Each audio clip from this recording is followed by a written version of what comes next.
sometimes you have to do things by stealth. So that basically means, and that's not sinister or anything like that, but if it's blatantly, obviously known that a process needs to be changed, sometimes you have to do it by stealth.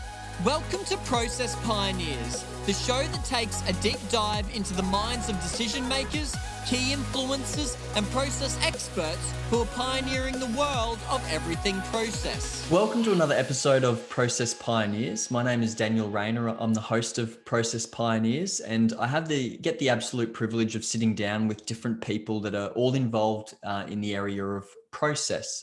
Doesn't matter the size of the organization or which industry the organization is in. Process is a huge part about how we deliver value as organizations.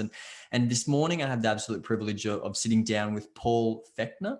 Now, Paul is the manager of knowledge and process reform. He's worked with multiple government departments, and we were having a quick conversation before we get started, and he was saying he kind of fell into this role of managing knowledge, and I that's a common recurring thing I hear from the people I'm interviewing, is they kind of end up in this world of process without really trying. So and one other thing is on Paul's LinkedIn, I noticed a little quote there that he's a big believer in that process is key in transforming any business. So I'm really excited for this conversation today. Paul, thanks for joining me. And top of the morning to you there, Daniel. Absolute pleasure to be here in the wider world, of course. That's right. And what would be good now is if I pass the ball to you, so to speak, for you to give us a bit more of a context, a bit more of a background in how did you fall into BPM? How did you first, I guess, enter into the world of a business process, and take us on a bit of a journey leading up to where we are today? Certainly, I'd love to. My first major job was with Orlando Wyndham Wine and Spirit Company up in the Barossa Valley. Worked in cellar door sales, taking people on tours, trying all the different wines, setting up for functions. Now, to me, a lot of the great things that I learned was about logistics. So I very often say I've got a reasonably logistical mind. My parents were avid gardeners, so to me it was all about the framework that they had, preparing the soil, working out what they wanted to do, having a bit of a plan, nurturing it. If plan A doesn't work, let's go to plan B. Or Struther, that didn't work the way that we thought. Let's try something different. So they certainly enforced a bit of adaptability in the way that I thought. So when working at Orlando, after a little while, I was in charge of orders and distribution for South Australia. Now, that all sounds great, but when you get people screaming at 3:30 on a Friday afternoon saying, I forgot to order the wine because I've got a wedding tomorrow, I need 20 cases. Once again, that's where the logistical brain sort of popped in, saying we can get 5 there, 5 over here, another 10 there. So always thinking about the logistics. After a few years in that role, I was asked if I wanted to do a bit of records and information management, because they said, Paul, you've got a reasonably good logistical brain, you like processes and things like that, so how about it? And that's when I fell into information management, records management, all of those things. Absolutely love that. I worked for WorkCover government department, which was fantastic, 800-900 people. Then I went into local government, District Council Mount Barker, which at that stage was the fastest growing non-seaside council in Australia. So everything was just booming. So once again, if you didn't have good processes, you were wasting time, money, effort. People were getting angry. So we certainly went down the digital path. We used an EDRMS trim back in those days, it was called. And that's where I started working out a lot of the logistical things where you could change metadata. But one of the most important things was actually getting the process right. I've also worked in organisations where you didn't have the cool and sexy tools or the EDRMSs or, the subject matter experts. If you get the process right, though, very often you can wing it and have a very successful outcome. So after District Council Mount Barker, went to Environment Protection Authority in South Australia, Right. and implemented SharePoint. So as a tool, I love SharePoint, love Office 365, all of these great tools. But then again, you certainly need the right person to work out how will these tools help the actual process. Any one of us can get a Formula One car, but we don't know how to drive it properly. So Yes. very often the process, the business is key, and then we work out the other things after that. And at the moment, South Australian Government Financing Authority. Yep. So very diverse, only 80 people, but very distinctive areas. And throughout that, we're doing a lot of business process reform. So I've been there 5 years. So at the moment, we're doing some fantastic and very large mind maps of working out the processes, how things all fit in together, and working out, we've been doing this for, say, 10 years. Do we actually need to do this in the future? Are there 3 or 4 different processes that we can actually meld together to form one process that ticks off all the boxes for everyone else? So, yeah, it's exciting stuff. A lot of people don't get it, but I'm a very lonely person sometimes because I like the data, I like the records, love the information, knowledge management. I've been going in for the last 10 years or so, a lot of great people I speak to about that, but very often it all comes down to the process. How do we use all this great knowledge or the tools, and what is the culture like for an organisation? So when I saw what you guys are doing, yeah, fantastic. I love doing this. Like we spoke earlier, there's no one person that knows everything, so it's always great to share. Yeah, that's awesome. That's great. Thanks for that recap. I liked what you were saying about adaptability and how that's something that you learnt from your parents with their gardening. Like, I think there's a certain type of person that that kind of falls into process, that has that adaptable mindset, that they're seeking out the process, and they're seeking for where are the pain points, where are the problems, where are the current challenges, and how can we improve this, as opposed to just being a yes man that's like, yep, this is the process. Doesn't matter whether it's the best process. I'll say yes to that, and I'll just keep doing the process. But talk to me about that adaptability, because obviously when implementing a new process in an organization, you're comfortable with adapting, but how do you bring the other people, the other stakeholders along for that journey, when you're saying, hey, I know you've been doing it this way for 5-10 years, but there's actually a better way. In fact, we're actually going to combine 3-4 processes together, and this is going to be far better for the organization. How do you bring people along for that journey? I'm a very firm believer that culture has got a number one importance within any organisation to make things happen, and we keep saying, to be adaptable. So when it comes to changing something, we certainly know or need to know how we are going to go about it. So very often it has to come from the top, the C-suite, obviously. The management have certainly got a major role to play, but I've also been in organisations where they haven't supported what's been going on. So very often you have to do the bottom-up approach, and don't tell anybody, Daniel, but sometimes you have to do things by stealth. Okay. So that basically means, and that's not sinister or anything like that, but if it's blatantly, obviously known that a process needs to be changed, sometimes you have to do it by stealth, and that's a whole different talk fest, let's call it. But I've had a lot of success in the past by getting people on board. So that's where we need to be people conversationalists, let's call it, to gain people's trust. And I was viewing another one of your interviews, and I forget the name of the person, but they were basically saying that you need to be careful with how you go about gaining the confidence from people.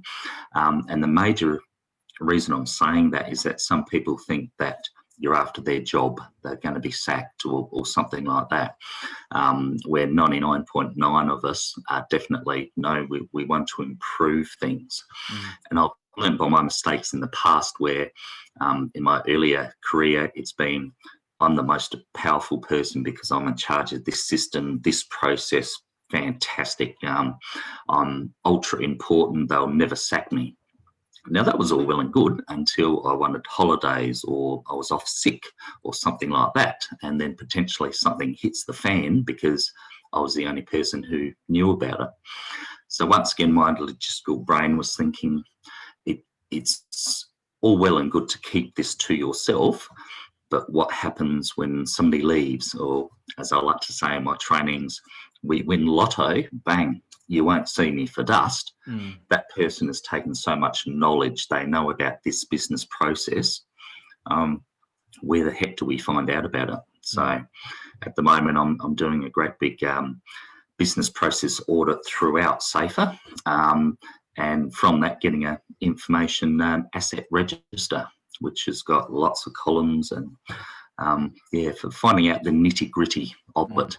Nothing sinister, just trying to see how we can improve. Yes, definitely. And I think that's a huge risk for a lot of organizations at the moment, is they have these employees that might have been around for 20, 30, 40 years, walking in and out of the business every day. You don't know what's going to happen, whether they win the lotto or whether something else happens. That's a lot of valuable information leaving the premise, but you've got no control over. And one of Roger Tregear, who I interviewed, he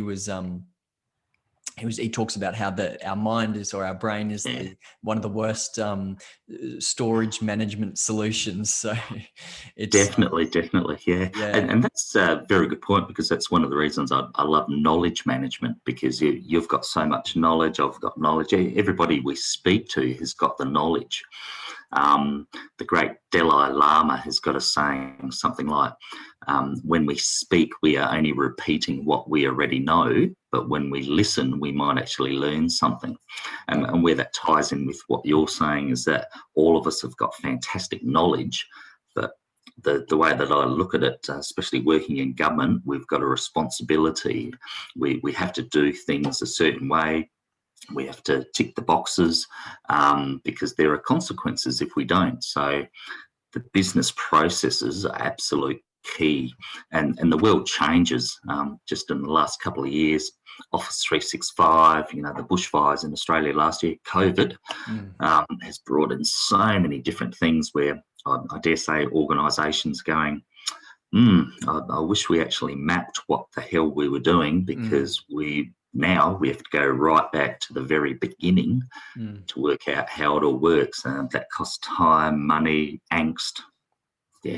Yeah, that's right. And particularly with COVID, there have been some companies that have been fully thrown out of balance for how they normally operate, because they have suppliers or vendors or different organizations that they work with that now they can no longer have that same interaction, or whether that the whole workforce has been forced to work from home, or just major disruption that's really shaking things up. And if you don't have an understanding of your process, then if you don't know where you're starting from, how do you know what you need to change to then adapt to the environment?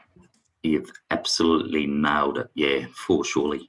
And it's one of those things that even with Australia's bushfires last year, a lot of the businesses, the loss of life obviously is definitely the most important things, but there were some nights I was in tears just looking at people outside their businesses or their homes, and they have lost everything. And like you said before, we can't rely on the knowledge, because very often that is one of the weakest sort of leaking points. We're talking now, I'm talking about my knowledge, your knowledge, all of those great things, but to actually map the process and find out exactly what was done, it's amazing. I'm also tied up with Rimper, and basically we had a personal business or a personal continuity plan. So we're sitting at home, we've got all these beautiful photos on our phones, and that to me, the celebration, all of that is a mini process in itself. So very often to try and get the message through to people. Sometimes business, yeah, I get paid, no problems. But if we reverse it to a personal point of view, all of this beautiful, data, records, information, and knowledge is really, really important. And in my personal life, I've got processes that I go through. So all about getting into people's minds, saying, at work, we've got a business process. We do this, we tick the boxes. These are all the benefits that we get from it. These are the risks, the governance side of it. If we reverse it into the personal side of things, very often the light bulb moment happens. So yeah, that's great. And you mentioned earlier about doing these sessions where you do bring these people together within the organization to create these mind maps, to do these, I guess you could call them discovery sessions. Talk to us about what are the key ingredients that goes into creating a successful discovery session. And the reason I'm asking is there'd be people right now listening that maybe they're about to embark on a BPM journey within their organization. They're just at the beginning, and they're trying to understand, okay, firstly, what are our I guess critical processes, and firstly, how do we discover that? Who do we need to bring into the room, and how do we go about doing that? Most certainly. I would say number one importance would be the communication and the marketing of why we are doing this. Most definitely. Support from management is ultra important. Also, like I said, sometimes we have to go from the bottom up also. So one of the great tools that I've been using over the years is a mind mapping tool. I won't mention brands or anything like that. You pay for what you get, put it this way. I'm a very visual person. Sometimes people can have a 60-page report. Please don't give that to me. I prefer a great big mind map where we can sort of have a look where this process actually relates to this process over here, two very similar processes. Well, why are we doing it twice? Let's just combine it to one. So the mind mapping that we're doing at the moment goes into a fair amount of detail. It shows who's involved, what the process is, how it relates to other processes, what tools are being used. Is it in the EDRMS? Is it in the other business systems? Is it on somebody's desktop? Where's all this great data, records, information, knowledge going? So what encases all of that very often from my point of view is the actual process, the business process. Yeah. So the culture, clear message, get a good tool where you can map it out. And with all due respect, sometimes organisations won't support you. Just go to a great big whiteboard and just map it all out. Take a photo with your phone. There it is. There's your mind map. So you can start from there, because I really have found that some people are more visual. So if they take a step back and have a look at the big picture and work out why we're actually doing it, oh, okay, fair enough. And once again, it's about promoting them for doing great work also, because very often people do fantastic work. They don't get recognised or anything like that. But when you can do a mind map or, working out the business process, you can have a look. Joe Bloggs actually does 15,000 of these every year. Amazing, So there are a lot of benefits for it, definitely. Yeah, that's great. And what would you say is one of the biggest challenges that you see that organisations face when trying to adopt BPM? They're embarking on a process journey, and different organisations will have different challenges. But what are one of the main challenges that you see organisations face? One of the biggest ones that I've seen since bushfire and COVID is the way that people hold on to things, because there is a bit of uncertainty in the world at the moment. And that probably would be my biggest point. The second one is the evolution of technology. One of the biggest fears I personally have is that with so many different business systems, so many apps, so many different ways of doing things, very often organisations could have 20, 30, 50, 60 different ways of actually finding things. I'm probably old school, but very often the KISS method, keep it simple.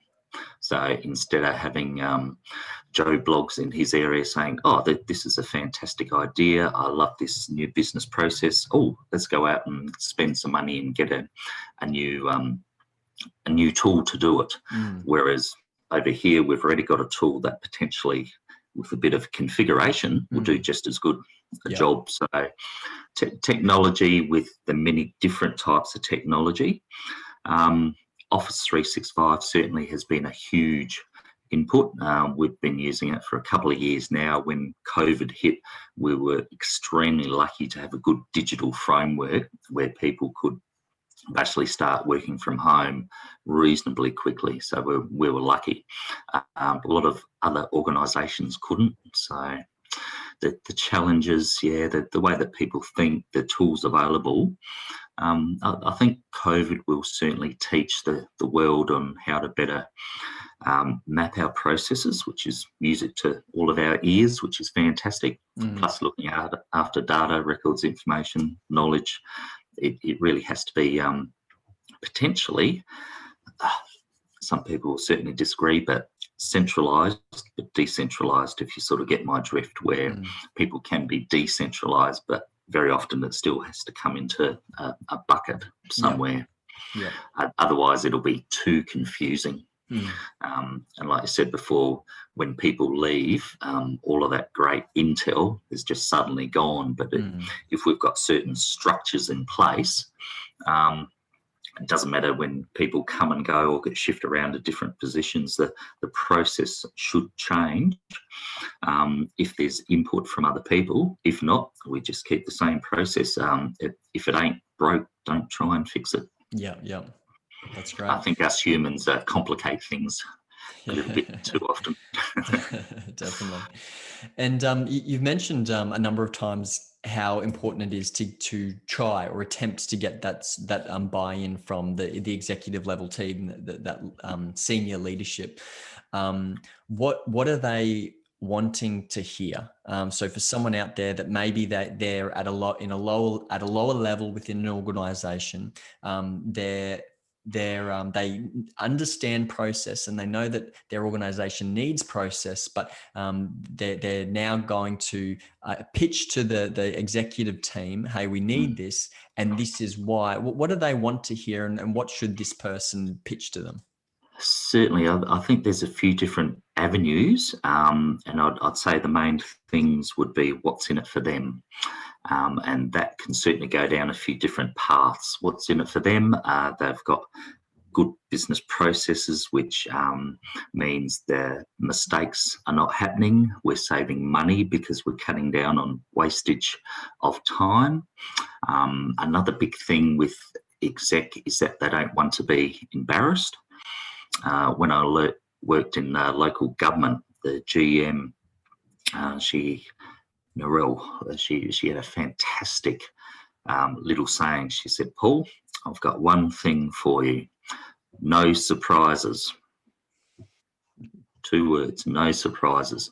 And I think that's absolute gold, because when you're right at the top of an organisation, you don't want to hear the news and your company's in it. You don't want to hear about things secondhand. If there's a big business issue, problem, anything like that, they need to know that. That's why they get paid the big bucks, that they take on a lot of responsibility, most definitely, but no surprises. They don't want to be embarrassed by anything. So very often, I've also gone down the risk and governance side of it, but I've also made the mistake of using that as the first port of call, so to speak, as in, I won't do it, but pointing the finger, we must do this, we must do that. People just put their hands over their ears saying, yeah, and you are. But, I run this organisation, so, but working for government, we've got certain things that we have to do. And if any person likes it or not, the stuff that we get paid to do is part of a process. So money for jam, we need to look after those processes. Yep. That's good. And would you have any examples of, I guess, wins that have come from process or changing process, improving processes? I think that's another big part of pitching to that senior leadership level is they're going to want to know what's the return on investment and how quickly is it going to come? And in some of the other interviews I've done, I've heard of some quite incredible stories where they've just made a few small tweaks to a process, but they've cut it down from, say, a 14-day process to a 3-day process, or like you were saying before, you're taking 4 different processes and you're consolidating it into the one process, or as the other example you mentioned, when you have a bird's eye view of the organization, you can start to see, hang on a second, why are we doing the same process 3 different times in different areas? But do you have any, like an example of a significant win that's come about because of process? One that comes to mind, and that was when I was working in local government. The mayor and the councillors wanted to know what contracts we had, how much the contracts were worth, who were they with, all of those bits and pieces. So what we did, and the contract manager and myself worked out the process, saying, well, we've got all these different processes, let's consolidate that a bit more. This type of contract comes in from this department over here, that this is more local government, this is federal government, this is internal staff. We've got a bit of a mishmash here. So we consolidated the processes. We configured the EDRMS trim at that time.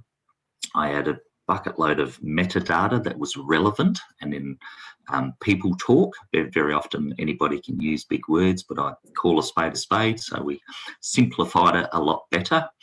A lot of the processes were consolidated, so everybody knew from now on this is the way that we do things.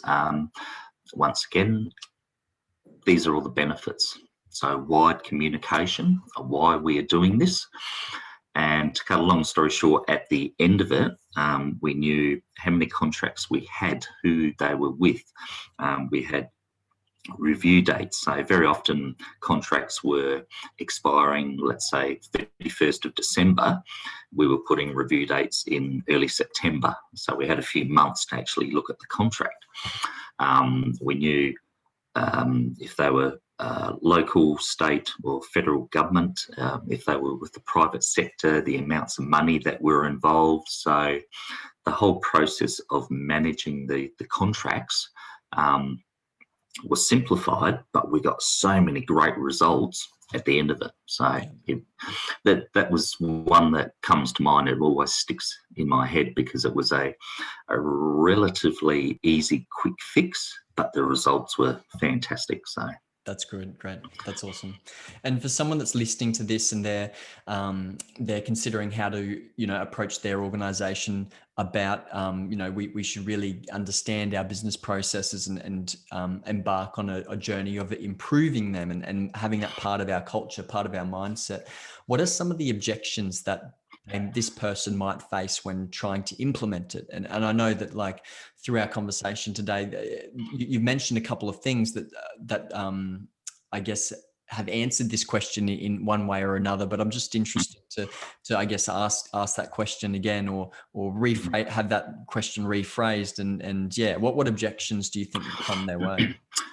I've learnt the hard way sometimes. I very often try and put myself in the person's situation, as in, why is this person asking me about my process? I've been doing this for many, many years. I've got it down pat. Why interfere with my area? So once again, that's where the cultural thing comes into it. So very clear message of we're here to map all processes. So everybody is painted with exactly the same brush. At Safer at the moment, I'm starting in one area and just moving around, so nobody is exempt and everybody will be involved. So sometimes I found basically all organisations, often the middle management are the ones that you really, really have to work on, because the workers, so to speak, do the work, they know it. Management right up top, this is our strategic direction, these are our plans. But very often it's the middle management, people in the middle, that you really, really need to concentrate on, because they go both ways, as in that they report to management, plus they report to the staff who are doing the fantastic work. So communication, nice, clear, easy. These are the reasons why we are doing it.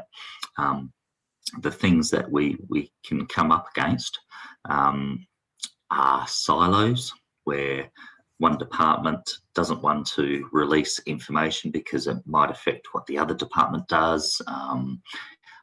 Possible embarrassment, finding out, oh, that's not actually a good process. Or from my information side of things, governance, there's no governance here. There's a huge risk in this process. We need to actually try and fix that. Yeah, lots of different things, and like I said, we've discussed a few other bits and pieces in this.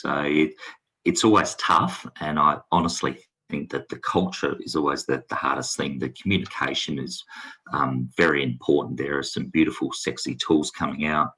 Artificial intelligence, machine learning, all of those things are great. They are only tools, though. Once again, I've been doing lots of renovating and things like that over the past decade or so, and you need a plan. You need to take a step back to work out the big picture. If I do this over here, how would that affect this area over here? You need good tools, and you need a bit of common sense. And like I said earlier, if plan A doesn't work, you need a plan B. If plan B doesn't work, plan C. So we're very lucky that we have got a bit of a culture now where we are allowed to make mistakes. So if we make the mistakes, we learn from them, obviously, which is fantastic. I've made some doozies over the years, but I've learned from them. And it's one of the reasons I love training and teaching, because that's my knowledge, but I learn from great people like your good self and people around the world. So it's a good thing to sort of get everybody involved. And business processes are just core for any organisation. So that's awesome. And you mentioned just before about the different, the future of business process, and I guess the future technologies that are coming onto the scene at the moment. We've got, robotic process automation is quite a popular topic at the moment. Process mining is another one that's getting a lot of attention. But what do you say? And I guess when I ask this question, I know that there are different levels of process maturity in organizations, even within our own country, let alone different geographical regions around the world. But look, so I understand everyone's at a different starting point, but over the next 5-10 years, what do you see the future of process look like? Where do I start? The process, to take it back a step and maybe simplify it, I'm a firm believer that if it's not captured or documented in the first time, all of these other new fantastic tools are worthless. So when it comes to the systems that we've just been mentioning, to me, there has to be a clear capturing of those things for it to happen. Earlier when we spoke, we were talking about data management, and was the stat close to 95% of all data in the world will be unstructured by next year or something. That is just blows me away.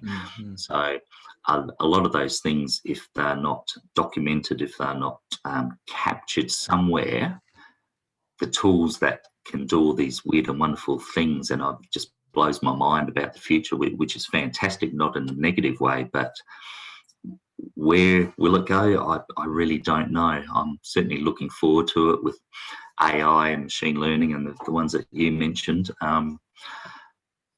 But is the world going to get silos because we have got so many different things happening? Right. Years gone by, there's been one product that does everything.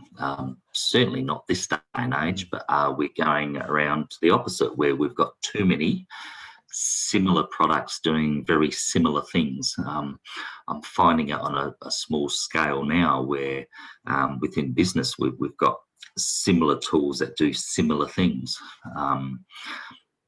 A third of people like this tool, the other third like that tool, and the other people not quite sure what the hell they're going to do until the other two work out what they're doing. So I'm excited about the future, but I'm also a little bit, a little bit scared, and that's mainly from an information point of view. So information and all of that affects the business process. So I think 2020 will be seen as the year of adaptation, collaboration, all of these great things, but also potentially the year of lost data, information, records and knowledge, because we've been forced to do things a bit out of our comfort zones.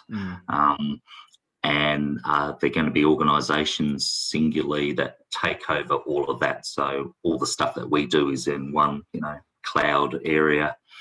I don't know.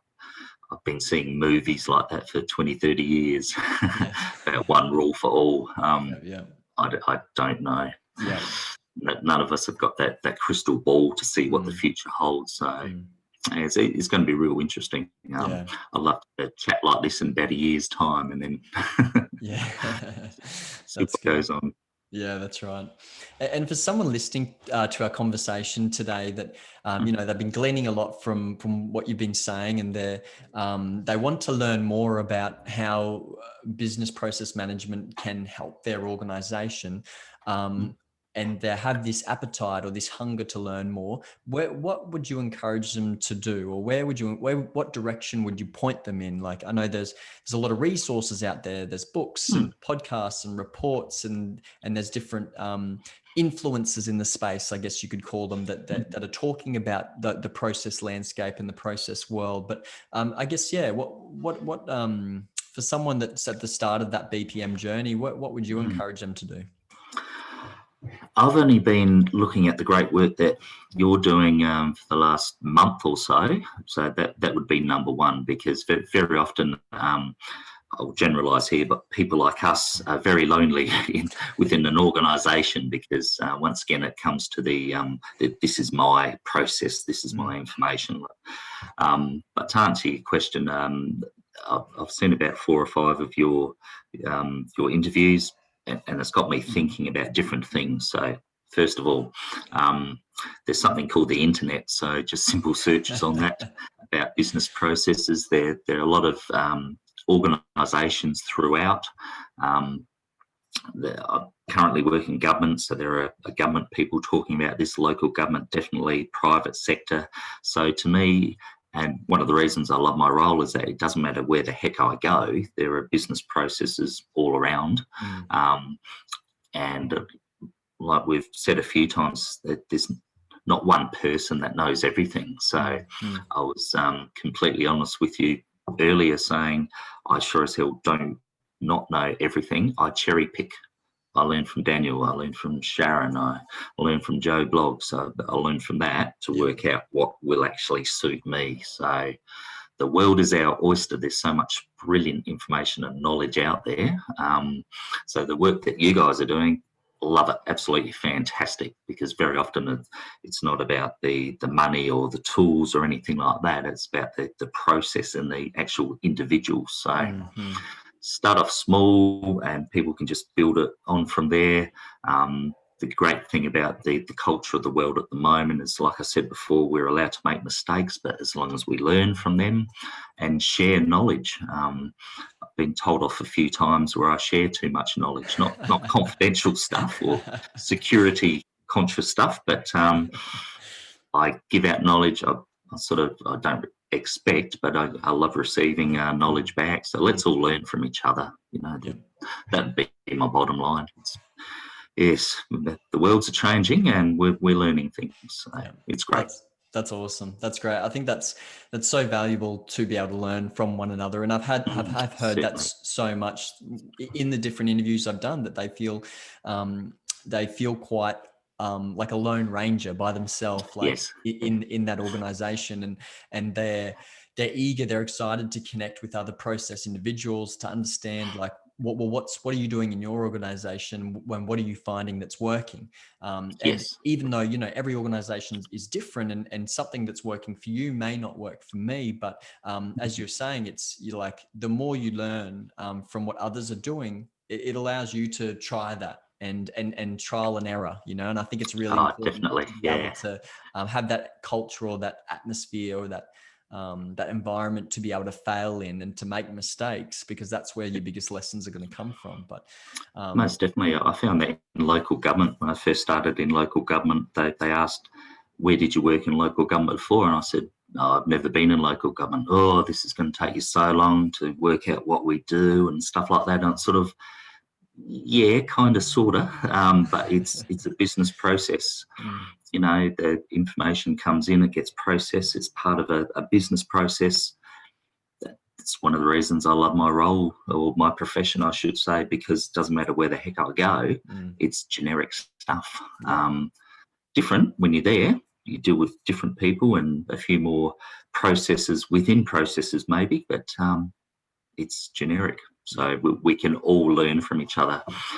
Sometimes people have been in the same role or same job for 20, 30 years and they are absolute expert, but that's all that they know. So they need to expand their minds. People who graduates or people just leaving school, that had brilliant ideas, to teach people like me, well, why don't you just do it this way? Yes. Wow, the Yeah. light bulb moment. So yeah, it's good. We can That's always great. learn from each other.